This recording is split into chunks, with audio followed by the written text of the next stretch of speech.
Aujourd'hui, je vous parle du projet controversé Stuttgart 21. Jusqu'à présent, la gare de Stuttgart, c'était une gare terminus. Pour des questions techniques, c'était impossible d'en faire une gare de passage. Bon, par contre, cette gare commence à faire ressortir quelques faiblesses. Pour commencer, il y a de plus en plus de monde qui emprunte le train. Et en plus de ça, la disposition des quais n'est pas du tout optimisée et fait perdre beaucoup de temps. Par exemple, un train peut arriver et traverser totalement une voie pour arriver jusqu'au quai, ce qui rend du coup la voie traversée totalement indisponible. Alors en 1994, il y a un projet qui est annoncé et qui vise à améliorer le nœud ferroviaire de Stuttgart en facilitant des trajets comme Budapest-Paris, en passant par Munich et Vienne. Et l'objectif, c'est aussi d'essayer de créer une alternative à la voiture en réduisant le temps de trajet. Alors pour ce projet, il va falloir créer 60 km de voies ferroviaires, creuser 16 tunnels et construire 4 nouvelles gares. Donc le projet, il est divisé en 7 parties. La première partie, par exemple, c'est la transformation de la gare de Stuttgart pour la convertir en gare de passage, ce qui la ferait passer de 16 voies en surface actuellement à 8 voies souterraines, et ce qui permettrait aussi de récupérer 100 hectares de terrain pour continuer de développer la ville.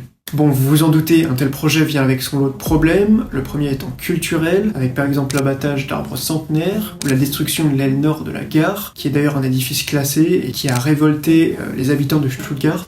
Ensuite, il y a des problèmes environnementaux, puisque certains estiment que creuser 16 tunnels dans la montagne n'est pas sans risque, et d'ailleurs suite à ça, un référendum a été organisé en 2011, et le projet a été approuvé avec 58% de votes favorables. Bon, et en plus de ça, il y a des problèmes financiers, puisque le projet il était estimé en 1994 à 2,4 milliards d'euros, ensuite il a été réestimé en 1995 à 2,6 milliards d'euros, en 2011 il a été estimé à 4,5 milliards d'euros, en 2012 il a été estimé à 6,5 milliards d'euros, et en 2021 il a été estimé à 8,2 milliards d'euros. Donc ce qu'il faut savoir, c'est que le projet il est financé par 4 acteurs, la Deutsche Bahn, l'État allemand, la région et la ville de Stuttgart. Et comme vous vous en doutez, aucune de ces 4 parties veut assumer le surcoût, et le projet ne devrait pas s'arrêter puisque des experts estiment que l'arrêt des travaux coûterait plus cher qu'un achèvement. Voilà, j'espère que vous en saurez un peu plus sur le projet Stuttgart 21. Évidemment, il y a quelques détails sur lesquels je suis passé rapidement, mais je vous mets tous les liens que j'ai utilisés en commentaire. Et moi sur ce, je vous dis à bientôt, merci de m'avoir écouté et n'hésitez pas à liker ce post.